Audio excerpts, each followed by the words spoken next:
하는 것이 아니라 세입자 문제를 해결하기 위해서 정치를 해야 한다는 정치 철학을 갖게 됐습니다.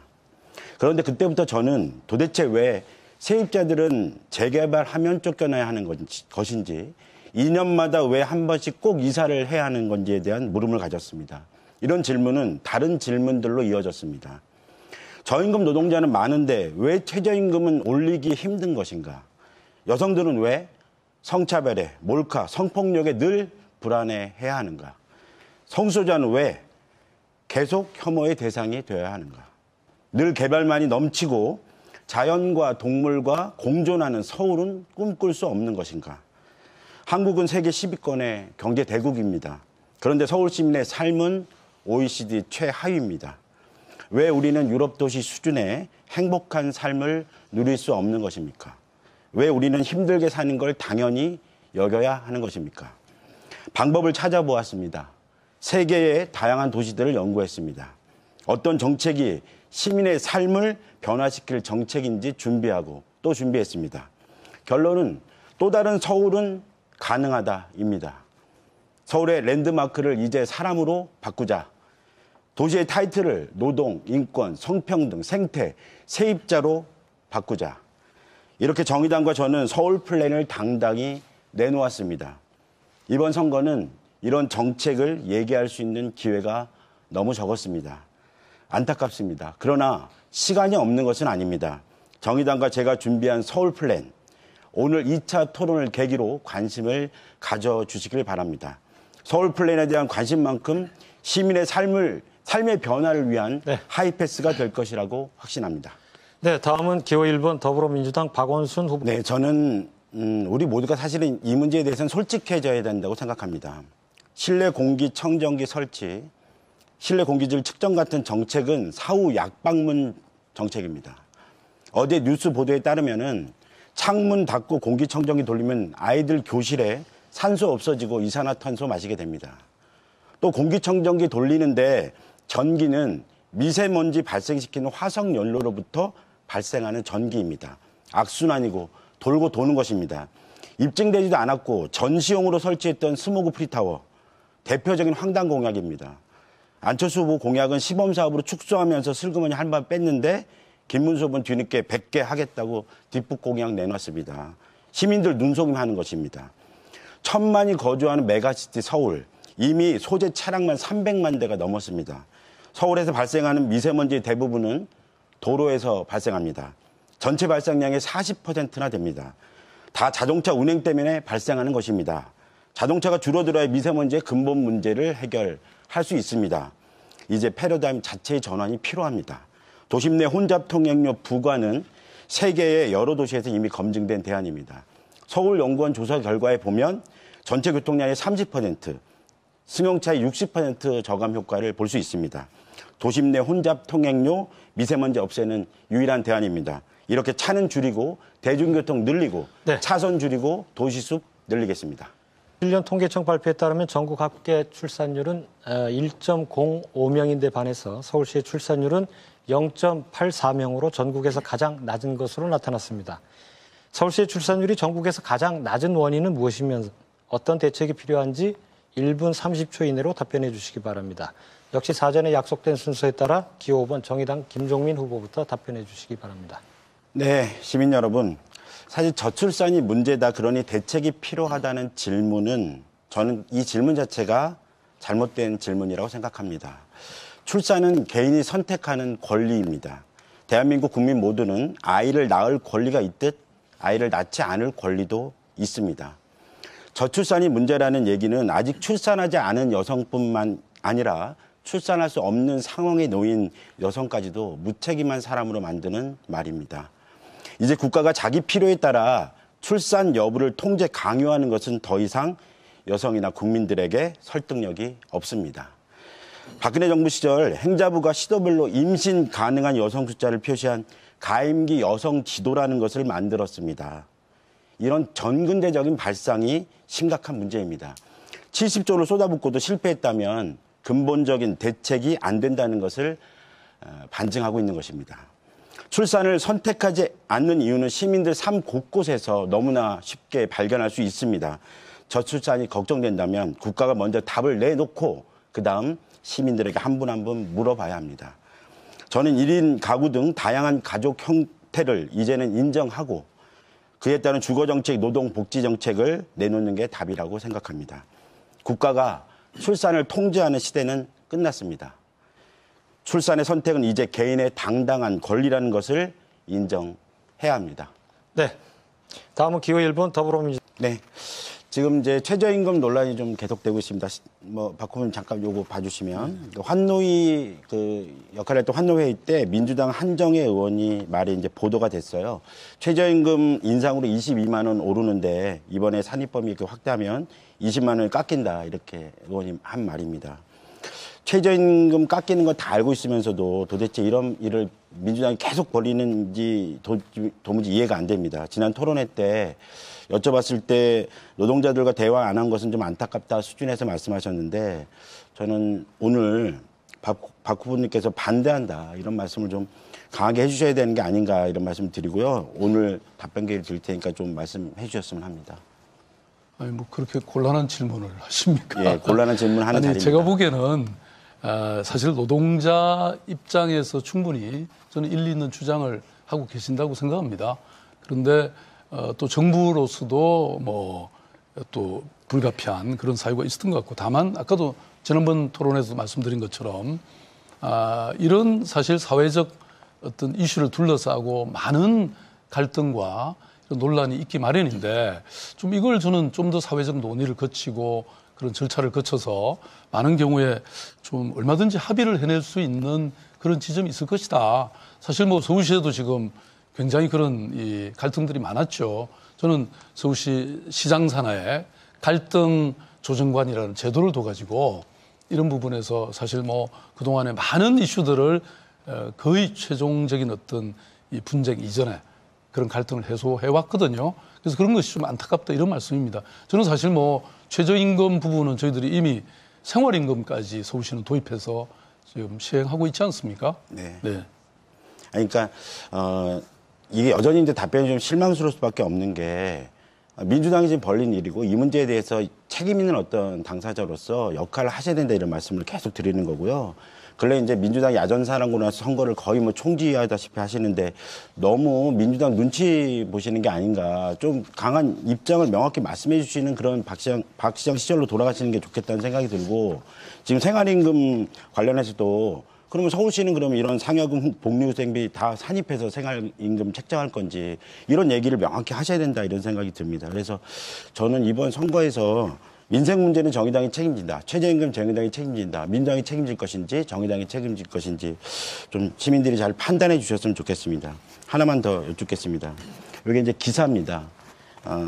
아시기도 하실 텐데 숙명여대 학생들이 성평등 페미니즘 광고를 지하철 광고판에다 게시하려고 하다가 서울교통공사가 거부했다는 기사입니다. 여기 보시면요. 근데 이 내용이 뭐냐면은 서울에서 성평등 의식을 담는 페미니즘 광고는 왜 안 되는 것인지 이거에 대한 답변을 좀 부탁드리겠습니다. 글쎄요. 그거는 제가 이 교통공사, 서울교통공사의 어떤 입장 때문에 그런 일이 벌어졌는지는 잘 모르겠는데 저는 뭐 제가 감히 페미니스트라고 저도 생각하고 있습니다. 그래서 뭐 그거는 제가 확인해서 문제가 있다면 시정 조치하도록 그렇게 하겠습니다. 네, 저는 이제 서울시가 했던 성평등 정책 중 홍보 잘하고 하는 정책으로는 안 된다. 지금 이미 상당한 수준으로 올라 있습니다. 그래서 성평등을 위한 대개혁을 하는 서울시가 되었으면 좋겠다 이런 말씀 후보 드리겠습니다. 시간 다 쓰셨고요. 박원순 후보 2분 21초 남았는데. 예. 네, 제가 시간이 많이 남았네요. 네. 네, 김문수 후보는 6분의 발언 시간 총량 중 4분 49초가 남았습니다. 다음은 기호 5번 정의당 김종민 후보 2분간 1대1 정책 검증 토론 시작하시죠. 네, 지난 토론에서 서계동 얘기 많이 하셨는데 그래서 서계동 개발을 어떻게 하시겠다는 건지를 알려주세요. 서계동 개발에 대해서는 저는 서울역하고 바로 가깝게 길 하나 건너는데 뭐 50m도 안 떨어져 있기 때문에 그런 땅은 역세권으로 상업지역으로 아주 용적률도 800% 이상을 들여서 그 지역은 앞에 힐튼 호텔이나 대우 빌딩, 연세, 세브란스 빌딩 이런 거 이상으로 아주 록봉기 이런 일본의 도쿄 록봉기 이상으로 아주 고층 고밀 개발을 하되 그 안에 이익을 보는 주민들의 부분은 상당 부분 기부 체납을 받아서 그 서계동 일대 재개발 지역 안에 기부 체납을 받는 부분은 미술관 또 도서관 각종 문화예술 공연장부터 각종 공공의 임대나 또 연구소 같은 것도 다 넣어서 그야말로 복합적인 개발을 해서 주민도 득을 보고 또 우리 일자리도 만들고 시 자체에서도 도움이 되는 그런 복합 개발을 하는데 역세권에 아주 초고층 고밀 개발을 할 계획입니다. 그러니까 제2롯데월드 그거 또 짓겠다는 말씀이시잖아요. 저는 그런 거야말로 진짜 투기꾼들을 위한 어떤 정책일 수밖에 없다고 생각합니다. 제가 서계동 말씀 하도 하셔서 제가 주민들 만나고 왔습니다. 서계동 개발이 안 되는 이유는 도장 안 찍어줘서 그런 게 아닙니다. 이 개발 저 개발 한다고 해놓고 지분 쪼개기 다 해놨죠. 땅값은 오를 대로 올랐습니다. 누가 이 개발 이익이 난다고 개발회사가 붙지는 않습니다. 그러니까 지금 말씀하신 투기꾼들이 주장하시는 그런 주장을 그대로 답습하는 방식으로 하시는 겁니다. 그러니까 원주민들은 고스란히 피해를 받습니다. 투기꾼들만 배불려요. 이런 개발을 왜 대체 계속 주장하시는지 이해가 안 됩니다. 서울 시민들은 다 죽어가고 자살하고 쫓겨난 뉴타운 강북 이런 비극을 또 왜 반복하려고 하시는지 도무지 이해 안 된다는 말씀 드리고요. 김 후보님 그 세입자 정책 있으면 말씀해 주십시오. 세입자들에 대해서도 제가 이제 제시하는 안은 세입자에 대해서도 이익이 있을 때는 세입자 보상도 많이 해줄 수 있습니다. 또 일부는 공공임대를 그 안에 집어넣어서 일정하게 임대도 할 수 있습니다. 제가 말하는 복합개발은 거기에 일단 주거지도 일정한 정도 넣을 수 있습니다. 그래서 그 호텔도 넣을 수 있고요. 또 안 되는 부분은 다 못 받아들이는 부분에 대해서는 다른 지역의 임대주택을 줄 수 있습니다. 그래서 제 말씀은 도시를 고층 고밀 개발을 할 때는 반드시 이익이 발생합니다. 더구나 서울 같은 데는 이익이 발생합니다. 이 이익을 세입자에게도 그 땅 주인, 집주인에게도 또 그 지역 전반적인 주민이나 모두 우리 시 당국이나 구청에 용산구청까지 모두가 이익을 볼 수 있는 윈윈의 고밀 개발을 해내려고 합니다. 그러니까 서울에 제2롯데월드 그런 거 수백 개 짓겠다는 말씀이시잖아요. 그게 말이 안 되는 말씀을 계속 그런 지점에서 하고 계신다는 생각이 듭니다. 제가 좀 답답해서 요즘에 이제 워낙 망언을 많이 하셔서 제가 너무 답답해서 이거 준비 좀 했습니다. 보시면 스케치북으로 준비를 했거든요. 엄청 많습니다. 지금 시간이 없어서 좀 답답하긴 한데요. 한번 봐주시기 바랍니다. 세월호 시장자 유가족들을 모욕한 발언입니다. 시장 자질을 의심케 하는 역사의식 부재 발언이죠. 이것도 보십시오. 마찬가지 발언입니다. 이 성차별 발언 중에서는 최고 수준의 발언이다. 이렇게 평가할 수밖에 없습니다. 이거 보십시오. 김 후보 발언은 제가 보기에는 미세먼지보다도 훨씬 더 위험하다. 이렇게 말할 수밖에 없습니다.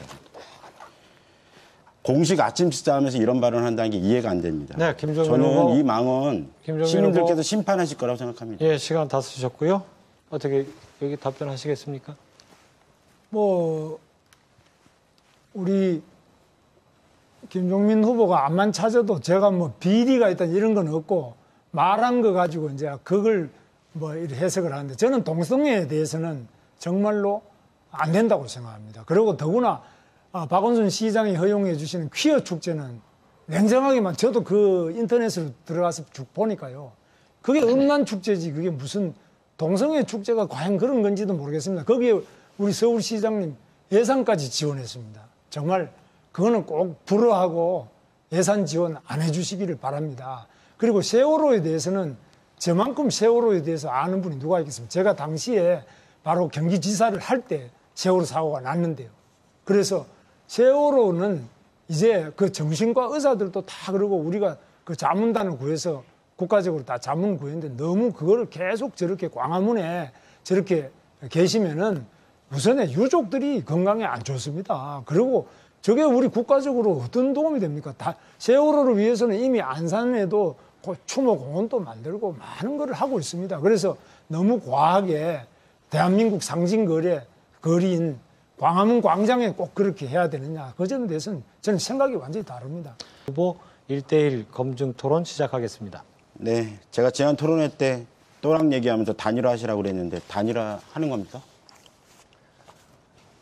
아마 다른 여기 그 후보님 지지자들은 뭐 그거를 바라지 않는 것 같습니다만 많은 박원순 시장의 지난 7년에 대해서 이제는 더 이제 하면 안 된다. 그런 또 국민들이 시민들이 많이 계십니다. 그러니까 상관하실 바가 아닙니다. 그러니까 단일화 하시는 거냐고요. 상관하실 바가 아닙니다. 저는 서울 시민 무시하는 단일화팔이 이제 그만하시길 바랍니다. 지금 안 후보가 서울시장 되는 건 관심이 없고 나중에 자유한국당과 합당하려고 하는 거다. 이런 거 다 알고 있습니다. 바른미래당에서 말하는 미래라는 게 자유한국당으로 들어가는 거냐. 저는 바른미래당의 미래는 저는 자유한국당과 함께 결국은 동반 퇴장하는 길이 될 거다. 이런 말씀을 드리고 싶고요. 서울 시민과는 아무 상관이 없는 그건 공약이 없습니다. 자기 정당만 생각하는 그런 저질 정치가 이제 드러난 거다. 저는 새정치 안철수의 시대는 이제 막을 내린 게 아닌가. 솔직히 좀 안타깝습니다. 이거 잠깐 봐주시기 바랍니다. 포스코 사회이사 할 때 월급 평균 다 합쳐서 평균 내보면 5천만 원 받았어요. 사회이사 시절에 회의하면 한 번 회의할 때마다 2천만 원씩 받습니다. 2,500만 연봉 받는 최저임금 노동자들의 삶은 보이지 않으시지 않나 생각합니다. 도대체 왜 최저임금제는 동의하면서 수백 배의 월급 받는 CEO 월급 최저임금 연동해서 제한하지 않은 최고임금제는 동의 안 하시는지 이거 답변 부탁드립니다. 포스코 사회이사 다 정해진 보수를 다 받은 겁니다. 저만 특별하게 뭐 다 많이 받거나 그러지 않았습니다. 그리고 또 최고임금제에 대해서 제가 어떤 뭐 견해를 밝힌 적이 없는데 무조건 반대하신다고 지금 그러시는 겁니다. 아니 의견 주세요. 저도 그 차이가 너무 심하게 과다하면 그건 문제가 많다는 생각을 합니다. 네, 일단 더 중요한 건 그게 아닙니다. 저희 가려운 이유가 있는데요. 이거 한번 보시기 바랍니다. 여기 보면 모든 안건에 다 찬성했다고 나옵니다. 이게 이제 언제냐면 이명박 대통령 혈세 축내고 자원외교 외교 한참 하던 시절입니다. 이때 이것을 선두에서 부역한 사람이 포스코 정준영 회장이에요. 안 후보가 사회이사 할 때 얘기입니다. 240건 중에 3건 반대했습니다. 연말 불우유토끼, 학생 기숙사 건립. 이런 거는 반대하면서 다른 안건 다 찬성하셨어요. 같이 부역한 게 아니냐는 의구심이 있어요. 답변 부탁드리겠습니다. 포스코 사회이사는 여기 계신 박원순 후보와 많은 기간이 겹쳤습니다. 그리고 또 잘 모르셔서 하는 얘기인데 포스코에서는 먼저 어떤 안건에 대해서 이사들 의견을 다 묻습니다. 박원순 후보가 더 잘 아실 겁니다. 그래서 그중에서 반대가 많으면 아예 올라오지를 않습니다. 미리 많이 걸러집니다. 그런 걸 잘 모르셔서 지금 그런 말씀입니다. 아니 그러니까 그렇다면 사회이사로서의 그런 걸 잘 몰랐다면 굉장히 무능하신 거고 솔직한 말하면 놀면서 월급 받으신 거죠. 말귀를 못 알아들으시네요. 미리 다 걸른다는 겁니다. 미리 이게 반대가 많을 것 같으면 아예 올라오지를 않습니다. 그러니까 그 부역했다는 거 아닙니까? 자원외교 그런 거 파탄 내면서 거기에 다 찬성표 잘 모르시면서 던지셨다는 얘기잖아요. 저는 이런 분이 네, 서울시장 자질이 후보, 있나 이런 생각이 듭니다. 시간 다 쓰셨고요. 안철수 후보 답변하시겠습니까? 예, 지금 뭐 공약과 관련 없는 무슨 단일화 이야기를부터 시작을 하시는데 저는 분명히 말씀드렸습니다. 저는 시민에 의한 단일화를 말씀드렸습니다. 그래서 박원순 시장의 지난 7년에 대해서 문제라고 생각하시는 많은 시민들, 절반이 넘는 시민들이 가능성이 높은 후보에게 표를 모아주는 방식으로 그렇게 진행될 거다. 그 말씀을 드렸습니다. 그게 무슨 또 뭐 야합입니까? 그건 너무나 정치공학적인 그런 공격이 지나지 않습니다. 네, 안철수 후보 총 6분 중에 4분 6초 남았고요. 다음은 기호 1번 더불어민주당 박원순 후보 2분간 1대1 정책검증 토론 시작하시겠습니다. 예. 네, 저는 이번 지방선거에서 사라진 이름들 얘기를 좀 해보려고 합니다. 이번 사회에서 우리 사회에서는 가장 뜨거운 주제이지만 가장 아픈 시민들의 이야기이기도 합니다. 저희 첫 시민은 여성입니다. 최근 우리 사회에 부끄러운 치부를 폭로한 미투운동, 그리고 낙태죄 폐지운동, 상의 탈의 시위 등 여성들은 더 이상 성차별에 침묵하지 않겠다는 분명한 화두를 제시하고 있습니다. 그럼에도 현실은 여전히 몰카 범죄나 성폭력 사건이 횡행하고 있습니다. 특히 몰카는 단순히 훔쳐보기가 아닌 한 개인의 삶을 파괴하는 잔인한 인격살인 범죄입니다. 그런데도 사법부의 대처는 미흡해서 오히려 방관하고 있다는 불신이 생겨나고 있습니다. 저는 인권도시 서울을 위해 몰카 제로 서울을 시작할 겁니다. 공공기관부터 민간시설까지 몰카 촬영이 아예 불가능하도록 차단하겠습니다. 또한 성폭력 원클릭 센터로 피해자가 피해를 당한 그 순간부터 법률 대응을 지원하고 일상으로 회복하기까지 전면적인 지원을 아끼지 않겠습니다. 두 번째는 청년입니다. 온라인 커뮤니티에서 나온 한 청년의 이야기입니다. 그저 내가 바라는 건 밖이 밝을 때 내 집도 창문 빛으로 함께 밝았으면 좋겠고, 계절이 바뀔 때마다 벌레들을 조금만 덜 봤으면 좋겠고, 윗집은 고사하고 옆집에 누가 사는지 일일이 소리를 안 들었으면 좋겠다. 이렇게 베란다 있는 8평짜리 단독 원룸이면 좋겠다는 그 바람을 현실로 만들어 보겠습니다. 1인 가구 청년 10명 중 9명은 월세를 내고 삽니다. 국토연구원 조사에 따르면 1인 가구 청년이 가장 바라는 것은 저렴한 임대주택이었습니다. 저는 지하철역에서 가까운 역세권 1인 가구 임대주택을 획기적으로 늘리겠습니다. 주거비 부담 없는 반값 임대주택 만들어내겠습니다. 재건축 초과인구 환수제 폐지가 아니라 더 많이 걷어서 청년 임대주택의 재원을 마련하겠습니다. 세 번째 시민은 청소년 성소수자입니다. 저 김종민은 청소년 성소수자 위기지원센터를 만들겠습니다. 최근 한 여고생이 선생님께 자신의 성 정체성에 대해 말했다가 오히려 혐오 발언을 듣고 자살했던 가슴 아픈 사건이 있었습니다. 청소년 성소수자 46%가 자살 시도 경험이 있다는 충격적 결과에 우리는 주목을 해야 합니다. 성소수자라는 이유만으로 삶의 낭떠러지로 몰리는 청소년들을 지켜야 합니다. 단 한 명의 청소년도 포기하지 않겠습니다. 지방선거에서 이렇게 사라진 이름들, 서울에서 가장 아픈 이름이 아니라 서울에서 가장 빛나는 이름이 되게 노력하겠습니다. 네, 수고하셨습니다. 김종민 후보의 정책 발표 들으셨는데요. 이어서 3명의 후보와 순차적으로 1대1 정책 검증 토론 진행하겠습니다. 방식은 전과 같습니다. 그럼 기호 1번 더불어민주당 박원순 후보와 기호 5번 정의당 김종민 후보 1대1 검증 토론 시작하겠습니다. 네, 지난번 토론에서 저와 김 후보 사이에는 한강이 흐른다 이런 말씀을 듣고 저는 참 서운했습니다. 왜냐하면 실개천 정도 하나 흐르지 않을까, 아니 그것도 아닌 거 아닌가 이런 생각이 들었는데요. 오늘 말씀하시는 것 중에 특히 좀 전에 여성 정책에 대해서 말씀하시는 거 굉장히 공감을 했습니다. 사실 우리 사회가 지난 촛불 혁명 이후에 많은 변화와 발전이 있었지만 지금 우리 시대의 가장 중요한 변화의 물결 중에 하나가 바로 저는 여성 문제다. 미투나 위드유로 이렇게 표시되는 여성들에 대한 차별이나 편견, 그리고 각종 불평등에 대한 구체적이고 실질적인 변화가 있어야 된다 이렇게 생각합니다. 그래서 제가 눈여겨보고 있는 게 성별 임금 격차 제도입니다.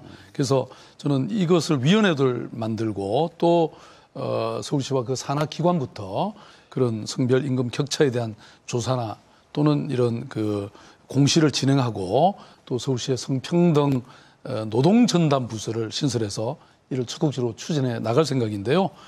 김종민 후보도 비슷한 공약을 제시하셨습니다. 이에 대한 얘기를 좀 들어보고 싶습니다. 네. 사실 제가 이제 말씀드리고 싶었던 어떤 정책 중에 하나가 페이 미투라고 하는 말입니다. 근래 이제 여성 운동하시거나 또는 여성 노동의 인권을 신장시켜야 하는 분들 사이에서 많이 쓰고 있는 말인데요.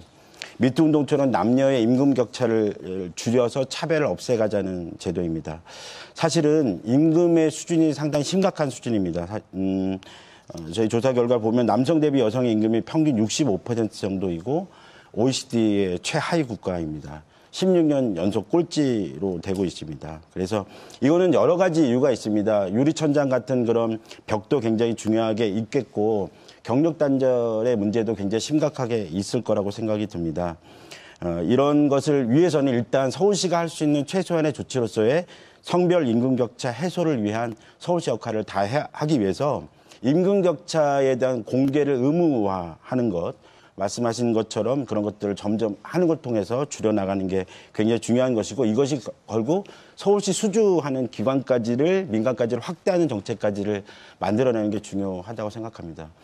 성차별 정책이라든가 이런 것들이 성차별적인 요소와 고민들이 많고 지금 상당히 이 사회에 굉장히 뜨거운 이슈입니다. 그런데 지금 서울시장 선거에서 이런 정책 공방이 별로 없는 것에 좀 아쉬움이 있고 또 시간이 여유가 된다면 또 여러 가지 말씀을 드려보겠습니다. 네.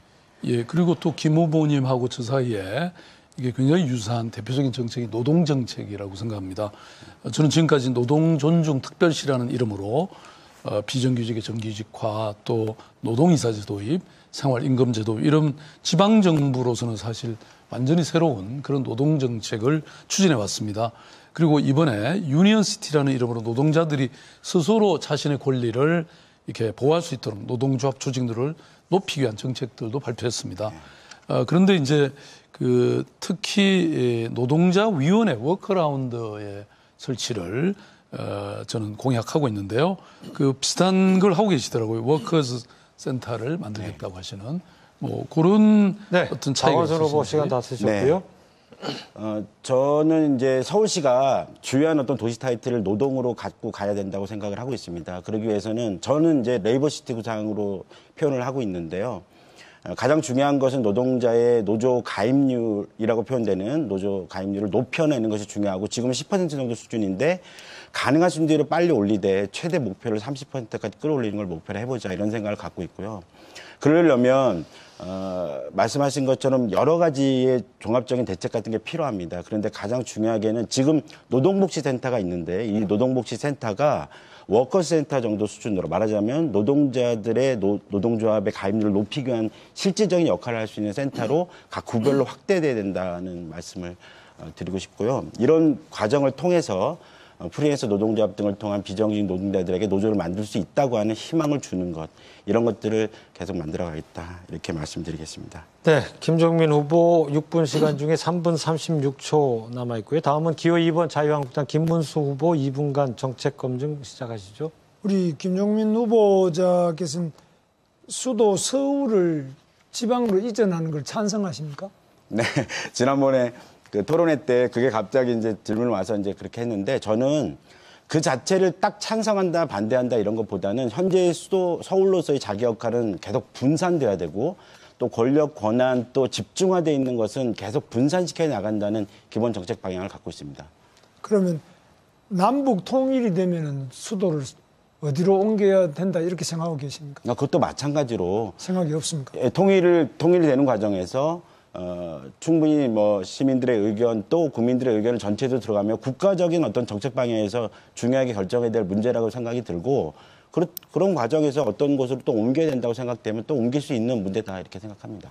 그럼 지난번에 문재인 대통령이 수도 서울을 옮기는데 헌법 3조 2항 개정안을 냈어요. 수도에 관한 사항은 법률로 정한다. 그러니까 지금 헌법으로 정하게 돼 있는 것을 법률로 정한다. 지난번 문재인 대통령의 헌법 개정안에 대해서 찬성하네요. 3조 2항에 대해서. 충분히 그렇게 검토해 볼 수 있다고 생각합니다. 찬성은 아니고. 그 다음에 최저임금 때문에 저는 가장 피해가 많은 분들이 자영업자, 아파트 경비원, 중소, 영세 상인들, 식당 하시는 분들, 이런 분들이 굉장히 힘들고 또 아르바이트생들이 일자리를 못 구하는 정말 우리가 보호해야 될 분들이 가장 큰 피해를 입고 있다고 보는데 우리 김종민 후보는 최저임금 수준을 지금보다 더 좀 높여서 계속적으로 더 높이고 해나가자 이런 주장이십니까? 네, 기본적인 정책의 방향이 정책 정책의 방향이라고 하는 것이 일하는 시민들의 호주머니에 돈이 들어가고 그 돈이 중소자영업자에게 쓰이게 되고 또 중소자영업자들이 돈을 벌게 되면 그걸 통해 고용을 창출해내고 이런 선순환 구조를 만들어내자고 하는 게 기본적인 정책의 방향이라고 보시면 될 것 같고요. 중소자영업자들이 어렵고 중소상인들이 어려운 것은 납품단가 후려치기 같은 겁니다. 재벌 본사 갑질들이 문제인 것이지 도대체 대기업이 갖고 있는 880조 정도 되는 재벌 대기업이 갖고 있는 그 사내 유복은 왜 안 풉니까? 그거 풀어서 중소자영업자의 본사 갑질 없애고 납품단가 후려치기 안 하고 카드 수수료도 인하고 말이죠. 이런 방법을 통해 중소자영업자 살리면 청년 알바로 살아날 수 있고 최저임금의 저임금 노동자 살아날 수 있는 방법이 많습니다. 근데 그런 건 안 하고 계속 자영업자 문제가 있다고 하면서 노동자와의 싸움 붙이고 이런 방식으로 하는 것에 대해서 굉장히 불만이 많고 문제가 심각하다고 생각합니다. 저는 이 최저임금을 인상함으로써 결국은 가장 큰 피해를 입는 분들이 취약한 노동자들 층에서 피해를 많이 보고 있지 않느냐. 따라서 오히려 정규직 또 큰 노조의 소위 귀족 노조라고 하는 부분에서 양보가 있어야 된다고 보는데 어떻게 보십니까? 아니 노동자의 최저임금을 올리는데 왜 노동자가 힘듭니까? 임금은 올라가는 것이기 때문에 그것은 문제가 없습니다. 문제는 그것을 책임져야 하고 감당해야 하는 기업들이 그 문제에 일자리를 창출하지 않고 끊임없이 그렇게 산업임금을 쌓아놓고 이런 문제가 심각하다는 것이죠. 귀족노조 계속 말씀하시는데 지난 대선 때 홍준표 대표가 이 문제로 상당히 심각한 그 창피를 당하셨어요. 계속 이렇게 귀족노조 타령하시면 홍준표 아바타 되시는 거다. 이런 말씀을 안 드릴 수가 없습니다. 계속 이렇게 올드보이 같은 이미 끝난 얘기 같은 얘기를 계속하는 것에 대해서 상당히 심각하다고 생각이 들고요. 노조가 야근, 특근, 철야 이렇게 해가지고 돈 많이 받는데 그게 뭐가 문제입니까? 자, 그리고 주한미군 철수 문제가 나오는데요. 저는 서울에도 주한미군 사령부가 있습니다만 주한미군은 핵이 폐기되더라도 북한이 완전히 체제가 바뀌기 전까지는 우리를 공격할 그런 남침 야욕이든지 이런 게 없어지기 전까지는 주한미군이 주둔해야 된다고 보는데 어떻게 보십니까? 아니 잠시만요. 김종민 후보 1분 17초 남은 거 감안해서 대답해 주십시오. 네. 평화협정 체결 단계에 들어가면 협상을 합니다. 당사국들 간의 협상이 이루어질 수밖에 없죠. 전쟁 때문에 만들어진 주한미군 철수할 거냐 말 거냐 논의도 평화협정 체결 과정에서 당연히 하게 되죠. 필요하다면 철수하는 것이죠. 그 지위와 역할이 변화된다고 한다면. 이렇게 봐야 되는 것이지 어떻게 세상이 변하고 지금 평화의 시대가 열리는데 군사 무기라든가 군대는 다 없애는 시대로 가야 되는 것이지 왜 그걸 꼭 남아야 된다고 생각합니까? 이거는 주한미군 숭배론이다. 이렇게밖에 말씀드릴 수가 없어요. 그 북한 체제가 바뀌기 전에도 우선에 주한미군은 철수돼야 된다 이렇게 보시면? 다양한 방법이 있다는 말씀이고 주한미군 지휘와 관련돼서는 평화협정 체결에서 주요한 논의 단계에 돌아갈 거고 주요한 의제입니다. 예. 그때 토론하면 됩니다. 주한미군이 주둔하는 것이 평화가 더 유지되는 데 도움이 되지 않나요? 김문수 후보 시간 다 쓰셨고요. 김종민 후보. 절대 아니라고 생각합니다. 예, 지금 36초 남았습니다. 그 안철수 후보도 답변을 하셔야 되는데, 예. 그러면 마지막으로 기호 3번 바른미래당 안철수 후보 1대1 정책 검증 토론 시작해 주시죠. 김 후보께서는 그 소득 대비 임차료 부담이 30% 이상 되는 가구가 서울에 얼마나 되는지 아시죠? 네, 죄송합니다. 거기까지는 통계를 파악하지 못했습니다. 예, 그 주거 실태 조사 때마다 이제 나오는 통계라서 저 여쭤봤습니다. 48만 가구 정도 됩니다. 그래서 이렇게 어려운 분들이 많은 만큼 우선적으로 공공 임대주택을 저렴하게 공급해야 되는 것 아니겠습니까? 거기에 아마 그 생각을 하실 겁니다. 그런데 여기 그 경실련에서 지난달에 공개 질의한 내용이 있습니다. 아마 옆이라서 잘 읽으실 수도 없을 테니까 제가 두 가지만 말씀드리겠습니다. 경실련에서 박원순 시장에게 묻는다고 했습니다. 그래서 첫 번째로는 지금 그 서민에게 적정원가보다 비싸게 분양을 해서 세대당 1억 원 이상 부담을 지웠다는 그 내용입니다. 그다음 또 두 번째로는 오세훈 시장도 분양원가 공개를 했는데 박원순 시장 공개하지 않고 있다. 거기에 대한 문제 제기입니다. 그래서 저는 우리 4명 중에 누가 시장이 돼도 이 분양원가 공개는 저는 필요하다고 봅니다. 그래야 건축비 그 거품들을 제거할 수 있는 것 아니겠습니까? 그래서 저는 김 후보께서는 분양원가 공개에 대해서 어떤 입장인지 묻고 싶습니다. 전체 분양원가 공개는 공개해야 된다는 입장이 분명하고요. 지금 말씀하신 게 임대주택입니까? 예, 지금 정확하게 여기는 나와 있지 않습니다만 마곡지구 아파트를 SH공사가 분양했을 때 이야기였습니다. 네, 저는 공공기관뿐만 아니라 민간 개발업자를 다 포함해서 건설업자 포함해서 다 분양원가 공개를 해야 된다고 하는 생각은 분명합니다. 그러면 이 부분은 박원순 시장의 지금 정책이 틀렸다고 보시는 거군요. 제가 정확한 사실은 제가 몰라서요. 정확히 답변 이 드리기 그대로입니다. 그러면 이 부분에 대해서는 박원순 시장의 정책이 틀렸다고 생각하시는 걸로 알겠고. 아니 박 시장님한테 박 후보님한테 물어보시면 될 것 같습니다. 예. 그리고 이제 그 다음으로는 저 신곡보 철거 제가 시간이 별로 안 남아서요. 박 시장께서 이제 그 신곡보 철거 결정된 바 없다고 안철수 후보 이야기했는데 시간 다 쓰셨습니다. 한강 재자연화가 가능합니까 그러면? 그러니까 신곡보 철거 말씀드리겠습니다. 예, 신곡보 철거는 해야 한강 재자연화가 분명히 되고요. 그거는 뭐 저도 생각이 분명하게 같다 이렇게 말씀드리고 신곡수무 철거가 돼야 강물이 흐르게 되고 그에 따른 자연적 공간과 녹지 공간을 확보할 수가 있고 시민들은 네. 훨씬 더 편하게 한강을 이용하게 될 거다. 네, 시간 다 쓰셨습니다. 60분간에 걸친 상호 정책 검증 토론 모두 끝나는데 수고 많으셨습니다. 서울특별시 선거방송토론위원회가 주관하고 일어나시죠. 네, 서울시민 여러분, 이번 지방선거 많은 분들이 민주당의 우세를 점치고 계십니다. 그런데 중요한 것은 이대로 가면 2등은 자유한국당이라는 사실입니다. 적폐 세력이 2등인 나라를 만들자고 촛불을 든 것은 아닙니다.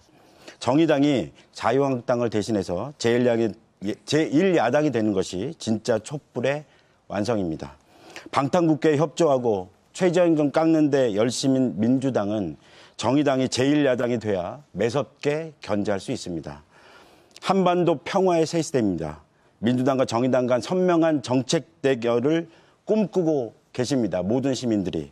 이번 지방선거는 새로운 정치 구도를 만들 절호의 기회입니다. 1등 몰아주기가 아니라 2등까지 고민하여 분산 투자하는 시민 여러분들의 전략적인 선택만이 이 기회를 살려 나갈 수 있습니다. 내일부터 사전투표가 시작됩니다.